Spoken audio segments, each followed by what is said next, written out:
Yo, yo, yo, yo. So, I have a video today. It's not going to be a long one. It's not going to be a crazy one today. Nothing crazy coming out news-wise, okay? A couple things I did miss from the other day, and I want to rant on something. And obviously, I want to talk about the draft just a little bit at the end of this video as well on my thoughts of certain specific things. So, this video is probably more for me than it is for you because I like to vent about this stuff. And, yeah, let's get straight into all of it. Because I've seen enough horror movies to know any weirdo wearing a mask is never friendly.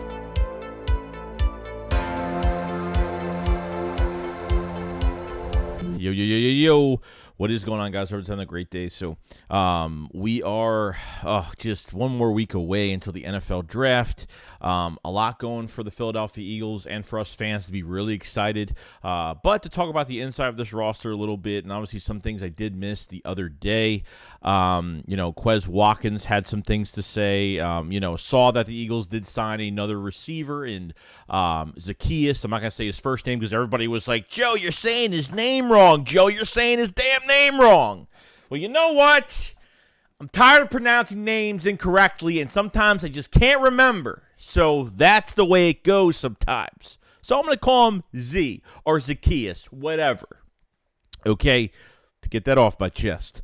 Quez Watkins went on Twitter. I don't know if he deleted it, but it looked like he did. He said he saw how the fans got really excited about this. Okay, about this new wide receiver signing that's going to beat him out, and he's going to be nothing. And look, I didn't think the Eagles were going to trade Quez Watkins. I didn't think they were going to move on from him. I think they really do like him, but all they really got in another receiver right now is obviously in Zacchaeus. Is he was a very good, had his best season last year with over 500 yards, 13, 14 yards of reception and 3 touchdowns for the year. It's a pretty good year in a crappy offense for the Atlanta Falcons, and obviously Marcus Mariota knows him very well. Quez Watkins goes on Twitter and pretty much sees all the buzz going around and says, you're going to eat your words. That's what he said. He said it in a worse way, not in a bad way at all. But he's like, I'm going to make you guys eat your words. And that's what he put on Twitter. And I don't know if he deleted it or he kept it. He might have deleted it. I'm not really sure. I didn't see it, but maybe I've missed it. So I think this is good because all I want is a fire to be lit under Quez going into this season. Because as a wide receiver 3, I think is one of the positions you really have to be ready for 100% and have 100% concentration at that position, because there were times where Jalen Hurts would throw the ball to him or the connection would have been perfect with Quez Watkins. But if you're not ready as a wide receiver 3, where the ball is not going to get to you 100% of the game, but you always have to be ready if you're that other option that's out there. And there were times where he wasn't paying attention. Obviously made some mistakes. Obviously the reception fumble in the second Washington game, had the grade 2 shoulder sprain, which apparently he's doing really well from, and then really put him in that Super Bowl and really trying to, give him the biggest catch of the game. That was a big drop right through his hands. I mean, he wasn't playing consistent games, and they really gave him a big role in that game, which I really didn't get too much. I mean, I don't mind using him, but at least put somebody else there that's in games consistently. And he wasn't playing every single game. Once Quez got hurt, which we didn't know he got hurt, they kind of phased him out of the offense. Zach Pascal got more reps. And obviously when Dallas Goedert got hurt on top of it, then you were kind of, they were doing a lot of double tight end sets with Jack Stahl and Grant Calcaterra. And then when the Goddard came back, everything seemed to be a lot better. So that shoulder sprain must have sidelined him for a bit. And, the one thing I'd say about Quez, he's very humble about himself, okay? He's not going to get mad or, he's just very humble. But when there's competition in front of him, he's going to fight for it. And to see him say something like this on Twitter, I actually really like it. It shows me that he really gives a crap, at the end of the day. Not saying I didn't think he didn't care, but it's nice to, I'm going to make you fans eat your words for, now saying that this new receiver is going to walk right in and take my job, and that's it? That's what you're going to say? All right, well, I'm going to prove it to you this offseason, especially in camp, joint practices. And look, I have no problem with Zacchaeus at all coming to the Philadelphia Eagles. I didn't even know he was available at the time, okay? Zacchaeus, between Zacchaeus and Quez, really the only difference between both of them is Zacchaeus is a pure slot. Quez plays outside and slot, okay? And Zacchaeus is a little bit shorter. I think he's like 5'8". He's a little bit smaller than Quez. I think Quez is like 6 feet tall.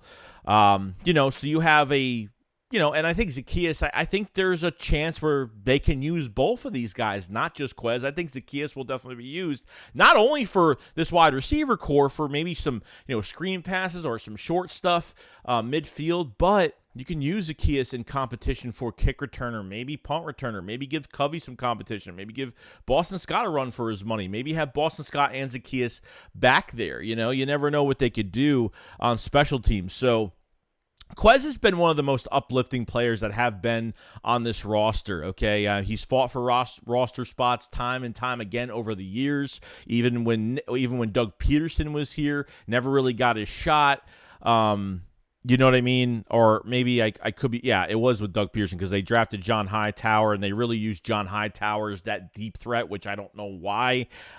People used to tell me I was more of a Hightower fan more than Quez when they were both drafted.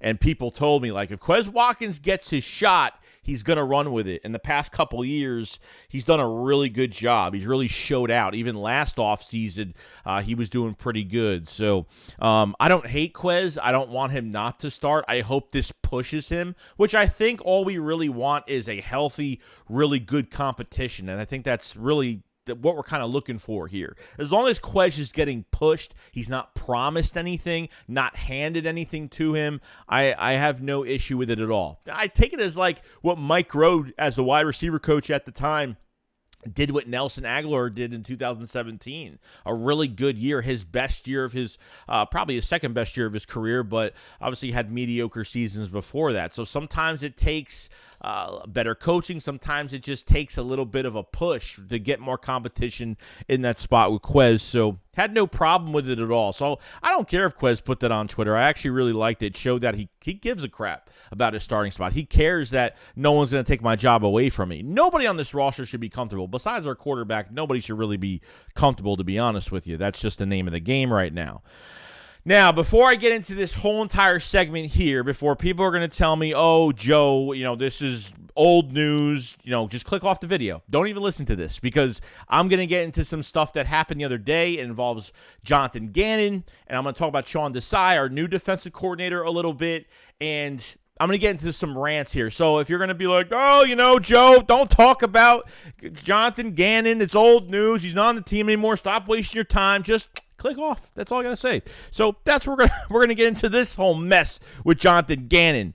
Now, Gannon had an interview the other day and kind of blaming the Philly media, or he actually went out there. He had the balls to go out there, still talking about the Eagles. Never mind, he's not answering questions about the Super Bowl because he was getting tired of all those questions about the Super Bowl and why they played as bad as they did in the second half with the no adjustments, cover zero on 2 red zone, jet motion fakes, whatever the hell he was doing there.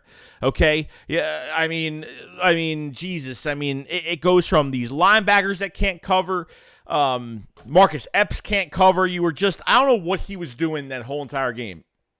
It just didn't work. Okay. He said that the Philly media wanted him fired. Like, this is what I'm talking about. Like, some of these coaches, you think players can't handle the media, the discrimination that these guys can get? Like, what do you think's going to happen when you're losing games? You're going to get criticized for it. What do you think's going to happen when you're winning a lot of games? Okay, Gann said when we were 9-0, the Philly media was, wanted me fired. How about you guys, coach? He said, how about, maybe they should be in my position. Maybe, it's not quote unquote, but he pretty much said, oh, why don't you coach for me? That's what he told the media. He's getting a interview as a Arizona Cardinal head coach, and he's still talking about the Philadelphia Eagles. Okay? He's like, well, we were number 1 in sacks. Okay. Sacks don't necessarily mean that you blitzed. Like, this is the crap I'm talking about. That guy is so lucky that he had a good roster, a roster given to him on a silver platter, okay? because he didn't blitz. He even said at the press conference, because I didn't blitz. Well, if I didn't blitz, why were we number one in sacks? What does sacks have to do with any of it? Sacks is not because of pressure, not because of how much you blitzed last year. The sacks were because of how much depth you had, because players bailed this guy out.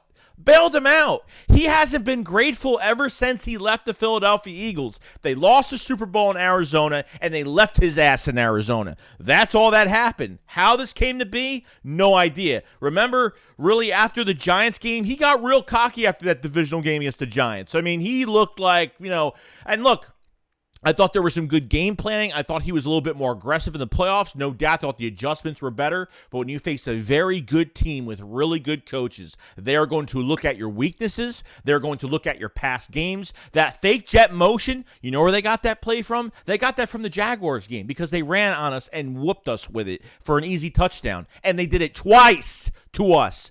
Couldn't even recognize the coverage. Couldn't even recognize the offense and where they were lined up, what they were doing. Cover zero, no safety help in the red zone with Patrick Mahomes back there at quarterback. Okay? You know what I mean? So this guy has not been grateful since he left. Remember, it was after the Giants game or it was the 49ers game. Oh, I'm here to stay. I'm here to stay. Or I think it was after that game. He was like, I'm here to stay. I'm not going anywhere. And I was like, all right, we'll see what happens. But a no-show in the Super Bowl, and he's got – you're going to get criticized if you win or lose. It doesn't matter. Philadelphia, it doesn't matter. You win 14 games, great. But what didn't you do? You literally got out-coached in the Super Bowl. At least thank the Philadelphia Eagles. This man never even thanked the Eagles. This guy, you don't see Shane Steichen going out there and he's like talking about the Eagles. Like he's saying great things about Brian Johnson and Jalen Hurts and they deserve this and they deserve that. You're not hearing him say any bad things. Like not only did the defense lose the Super Bowl, the offense lost the Super Bowl too. It's not like the offense didn't make any mistakes because they did. You don't see Shane Steichen. Shane Steichen was so emotional at his press conference, like literally so emotional. All he would do is he named every player on his offense while he was literally almost crying. That's being, that's thanking them for getting him that head coaching job. That's thanking the players. Like, thank you for the players that really helped me get this head coaching job and had close relationships with those guys. Not this freaking piece of shit that literally sat there, got the head coaching job, never thanked anybody, nothing at all. He's criticizing the media, bro. Like what? Like you've already showed that you're already not only can you not coach, but you're weak-minded as well. Even if you're winning games, you're still going to have pressure on you regardless. When we were 7-0, I couldn't stand it. To be honest, it was a great feeling, but I couldn't stand it because there was so much pressure on these players. I think after they lost that game against Washington, which they could have won, obviously, but they lost the game against Washington, and they had a chance to really just reset themselves and then like, okay, we're not undefeated anymore. There's no pressure with that. So they got to relax, calm down, reset, and they were fine after that. But as a defensive coordinator, offensive coordinator, head coach, whatever the case may be, even for Jonathan Gannon's sake, like you were bailed out every single week. I was telling everybody on live streams to videos during the year when we were 5-6-0, I said, there is going to be a team that's going to beat us physically because we cannot assign ourselves correctly in the second half or the whole entire game, whatever the case may be with that. Okay. There was no chance that, I said, people were telling me to relax. People were telling me, oh, Joe, it's fine. Like, we're still winning. It doesn't matter. I'm like, we're winning now, but I'm telling you right now, like, I'm seeing signs of this guy choking at the end of the year, and he did. So people won't tell me when I'm right, but when I'm wrong, forget it. Everybody will let me know every single freaking day. That's just the way it goes. Okay? So this whole thing, like, I'm glad Sean Desai, and this makes sense for, obviously we're going to be talking about Sean Desai a lot more. We haven't had the press conference yet. Sean Desai is going to be a very interesting coach, okay? Almost runs the same thing as Gannon, okay? He will run a 3-4 base if he has to. He'll get more linebackers in coverage. Obviously, Gannon complained in 21, I don't have enough for my defense. I don't have enough talent for my defense. And Howie Roseman literally gave you all the talent in the world with depth behind it, and you still couldn't get it done, okay? Sean Desai is going to be an interesting one because, number one, I'm really glad we have a tough schedule. I think we're really going to see what our team is going to be. You know, we're going to see what these coordinators are going to do against really good teams this year. That's why I'm glad. There's no excuses. There's no excuse after an easy win because of an easy team or this or that or whatever the case may be. We actually have a tough schedule this year, which is perfectly fine. So these coaches are up to the task, up to the test right now. Sean Desai is going to be an interesting coach because I feel like he will be more aggressive. Obviously, his blitz rate is a lot higher. He has done better statistically with less talent on the defense. He was a Vic Fangio disciple as a quality control guy for the Bears for a few years, and then became the defensive coordinator for the Bears in 2021. Now, in 2021, Sean Desai did not have close to what the Eagles had defensively last year. Let's get that right, okay? Top 10 against the pass, top 5 in sacks. Blitz rate was up 23.6%, and his run defense was bottom 10. So not a great run defense. Obviously, probably just didn't have the guys to get it done. So Sean Desai is in a pretty good position right now, and like I said, I know what he's going to run defensively, but what is he going to do it? Is he going to add a little bit different flavor? You know, disguising coverages, making the quarterback really think, or try to disguise coverages to confuse the quarterback, and get some turnovers this year. So there's a lot really rolling on this coach right now, and obviously, hopefully, we have him for a few years if he coaches really well, because I'm tired of losing defensive coordinators after 1 to 2 years. So it's gonna be really interesting down the road what happens here. But Sean Desai, like I said, if you were to tell me about things that I worry about this team going into the 23 season, there's 2 things. One is special teams, because I hate Michael Clay and I think the scheme is horrible. I think Covey is flashed really good. Boston Scott is okay at kick return, but I feel like the scheme are the right players for his blocking schemes and helping special teams out. I think is one of the worst in the league. Number 2 is obviously the defensive coordinator. I don't know what he's giving us here. These players are not going to bail him out. This isn't going to be the same roster as last year defensively. Okay. How can you compensate for less talent on a defense? This defensive coordinator really needs to play well. This coordinator needs to create ways to get pressure on quarterbacks. Between 70 to 91%, there was a crap ton of quarterbacks last year that we gave way too much respect to. 70 to 91% completion percentage. It's disgusting. It's honestly disgusting. I mean, 21 was pretty much the same story, but with less talent. We got more talent and still giving respect to quarterbacks. Hopefully this coach in Sean Desai is going to be a lot different, okay, in the way he goes about things.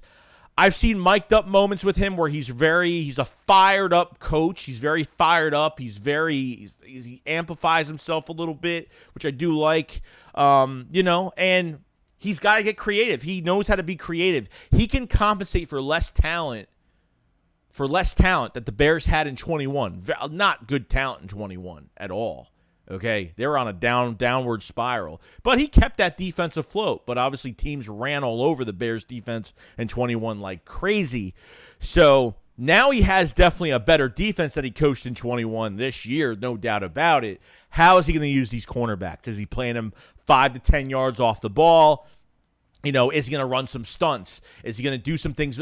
Nakobe Dean comes in the mix. He likes those coverage linebackers, Nicholas Morrow. There's a lot of different things. So until we actually see it, I don't know what we're going to have here. I don't. So I'm really excited about Sean Desai. I'm glad we have a tough schedule. That's number 2. And obviously number 3, we got to make sure this is right. You know what I mean? I don't want to end up now having the right players that are here and then not having the right defensive coordinator. The Eagles had to really think outside the box for a new coordinator because, they went outside the box. They looked at, Glenn Schumann from Georgia, a few other guys, in the college ranks. And, Vic Fangio wasn't available. And he was a side piece, for the defense this year. Coaching wise, whatever, if game planning, whatever the case may be. But other than that, that's pretty much it. I mean, I kind of want to get through that rant. I'm excited for Sean Desai, this defense. Talked about Quez Watkins and his competition going forward, and he seems really fired up. So, like I said, probably things that people didn't really want to hear today because of this news, but I don't care. I like to rant about stuff, or Gannon just, I mean, he's still hammering down on just, he's trying to really defend himself, but he really can't. He really can't. He could take that 14-win season and shove it up his ass because, to be honest, you lost the most important game of the year, okay? And you really blew it. And you almost Gannon is lucky that this offense was as good. If this offense was not good last year, if this offense didn't have Jalen Hurts, if this offense, that team would have been 0-14 and 14. You know what I mean? They would have lost a lot of games last year. I'm just exaggerating, obviously, but you know what I mean. They would have lost a lot of games last year, and he wouldn't look as good. He looked as good because of, number one, players bailing him out. Number two, this offense that was so high-powered, okay? And that's it. So that's all I got to say about that. And lastly, Howie Roseman's had a pretty good offseason so far. I think the moves have been great. I think he's had a lot of low-risk, high-reward type signings. We go into this draft, and really, you know, I don't look, at the end of the day, I have my guy that I want, okay? And there's nothing wrong with that. There's nothing wrong with saying who you want as your guy in this draft. If they don't draft a specific player I want, it's not the end of the world, because I know that I'm not really worried about Howie Roseman making the wrong pick. You know, even if they get an offensive lineman at 10, is it the wrong pick? No, because if they get an offensive lineman at 10, I feel like they don't have faith in Cam Jurgens playing guard. They want to keep him at center. They want to keep him right there. Still work with Kelsey in the offseason, do his thing, work in the red zone offense as an extra lineman or whatever. That's going to tell me that Cam Jurgens is not playing guard this year. Is it my favorite pick to do it? No, it's not, because it's just, I feel like they're overreaching too much. But if they need a pure starter right now, high talent-wise, and 10's the spot to go, or they move back a few spots to get a mid-round pick, then draft a guy like Skoronski or Paris Johnson or Osiris Torrance or something like that, then that's what they're going to do. But at the end of the day, like I said, it's Howie Roseman's done a great job, and this is a good opportunity right now. Are they going to treat this pick as need or high-impact player, best player available? And we'll see what they do here. Like I said, if it's offensive line, I won't be thrilled, but I won't be, like, hating it, because I know that, you know, you need offensive linemen. You have no depth. You have Jack Driscoll, and that's it. So I understand. I feel like the Eagles will still draft 2 offensive players in the first 3 picks. So that's all I really got to say, man. That's all I really got to say about it. So let me know what you guys think about the offseason so far with Howie Roseman, the draft. Who do you think the Eagles are going to draft? What are you excited for? The expectation, are they using that 10th pick as more in need or best player available? You guys let me know on the Quez Watkins thing. What do you think that competition is going to look like, if there is a competition, because some fans don't think there's going to be a competition. And obviously the Shane Steichen, you know, even Jonathan Gannon and the news that came out with him the other day, it was just ridiculous at this point. So, other than that, guys, that's pretty much it. If you guys lasted this long, and I said it was going to be a short video, but it wasn't. So if you guys haven't subscribe to the channel. Make sure you like the video as well. We go over the Eagles news every single day. Check out the Shakedown tomorrow or today, whenever you're watching this, and we'll be streaming the draft all 3 days next week. So it should be a lot of fun. You guys enjoy your day, enjoy your weekend, and I'll see you guys on the next one. SHAKESQUAD up, follow, slide. Peace out, guys. Peace.